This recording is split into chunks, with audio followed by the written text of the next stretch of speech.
મેશન club credit cooperative સોસાયટીમાં આશરે 2020માં job કરેલી હતી, બરાબર છે. ત્યારથી લઈને 2 વર્ષ જોબ કરેલી. ત્યારબાદ આ મંડળીનો જે ચેરમેન છે પરાગ સોલંકી, બરાબર છે, એ ત્યાંની જેટલી બી લેડીઝ એમ્પ્લોય છે એ લેડીઝ એમ્પ્લોયીને હેરેસમેન્ટ કરે, બરાબર છે. કારણ કે જ્યારે પણ એમ્પ્લોયી જોઈન્ટ થાય છે ત્યારે ઈ લોકોના ચેક લઈ લે છે, બરાબર છે. અને અગાઉ મેં એમની ઉપર 376 કરેલી છે, બરાબર છે. અને એમને મને ફસાવી અને મને બ્લેકમેલ કરેલી છે, મને ખોટા વાદા વચનો આપીને અને મારી સાથે કાવતરું ઘડ્યું છે. આની પહેલા પણ બીજી અનેક છોકરીઓ સાથેના રિલેશન હતા અને હજી છે પણ. એની વાઈફ પણ છે ને 2 છોકરા પણ છે. અને હાલ મને હેરાન પરેશાન કરવા માટે અલગ અલગ જગ્યાએ મારા ચેક નાખે છે. એક પણ પ્રકારની લોન લીધેલી નથી કે કાંઈ છે નહીં, છતાં પણ હેરાન પરેશાન કરે છે એ વ્યક્તિ. અને હાલ પણ રજિસ્ટ્રારમાં, લવાદ કોર્ટમાં બધા એને ઓળખીતા છે, એટલે કોઈ એનું કાંઈ બગાડી શકતું નથી.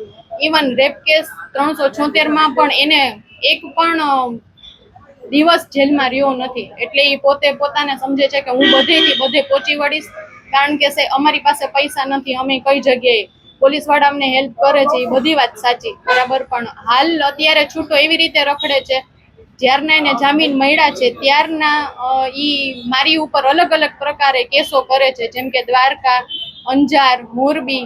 ઇવન મારી તો ઠીક, મારા પપ્પાને પણ હેરાન કરે છે કે ભાઈ તમારી છોકરીને હું ક્યાંય પણ હરી થઈ કે જીવવા નહીં દઉં. અને આવી રીતે મારી જેમ બીજી અનેક છોકરીઓ ઉપર કેસ કરેલા છે.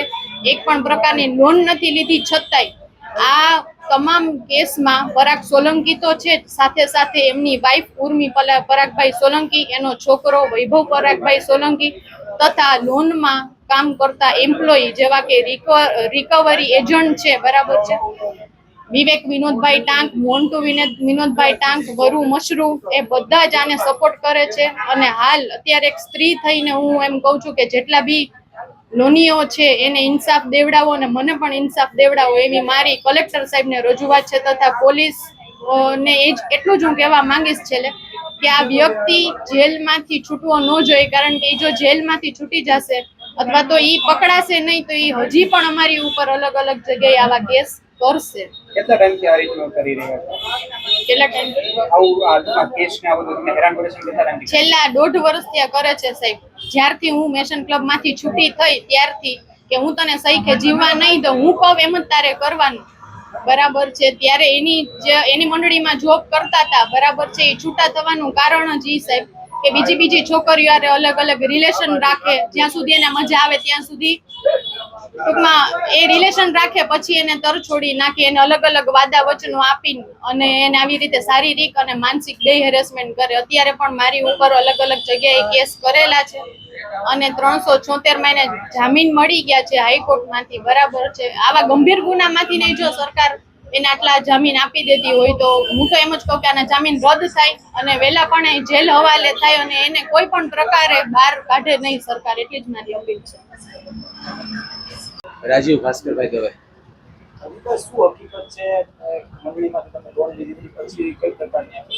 એકચ્યુઅલી 2019ની સાલમાં મેં અને મારા વાઈફના નામની છે એ મેસન ક્લબ મંડળીમાં છે, અમે અનુક્રમે 1 લાખ રૂપિયાની લોન છે એ લીધેલી હતી.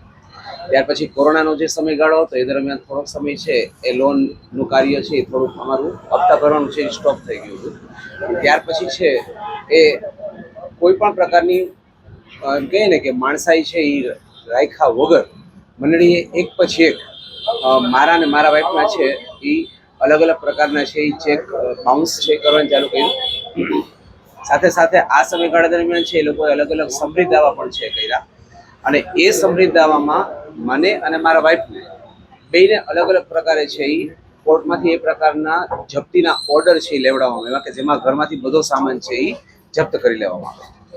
સાથે સાથે મારા પોતાનો જે સમૃદ્ધ દાવો હતો એ દરમિયાન લાસ્ટ મુવમેન્ટ સુધી સમાધાનની વાતો કર્યા પછી છેલ્લે છે સમાધાનમાંથી ફરી ગયા અને એના લીધે છે એ મારે જેલમાં છે જવું પડ્યું. 9 દિવસ સુધી હું જેલમાં રહ્યો.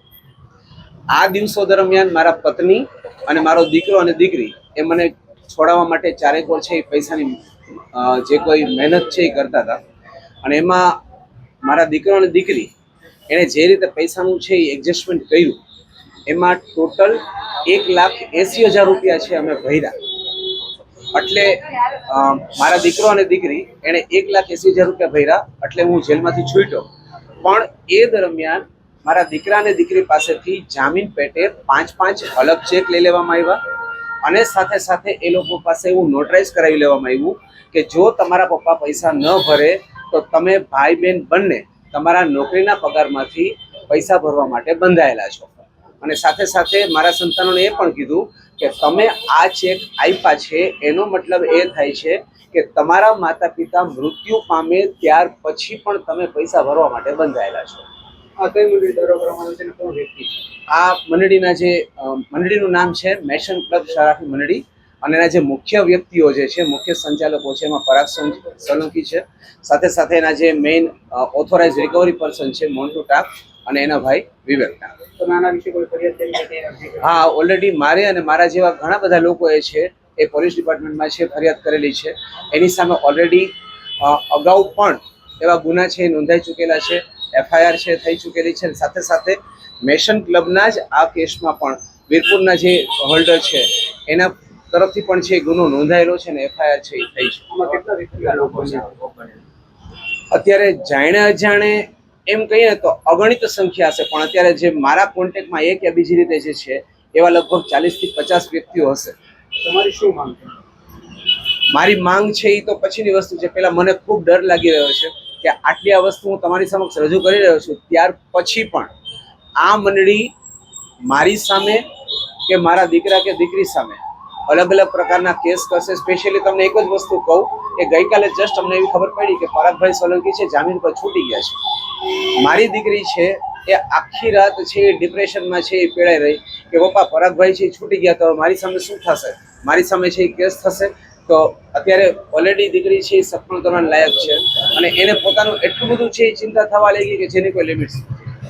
સાથે સાથે હું તમને એ પણ કહેવા માંગુ છું કે મંડળી રાજકોટની છે, પૈસા લેવાવાળા વ્યક્તિ રાજકોટના છે, પણ મંડળીએ અમારી સામે અને મારા જેવા ઘણા બધા શેર હોલ્ડરો સામે ગુજરાતના અલગ અલગ શહેરોમાં ચેક બાઉન્સના કેસ કરેલા છે.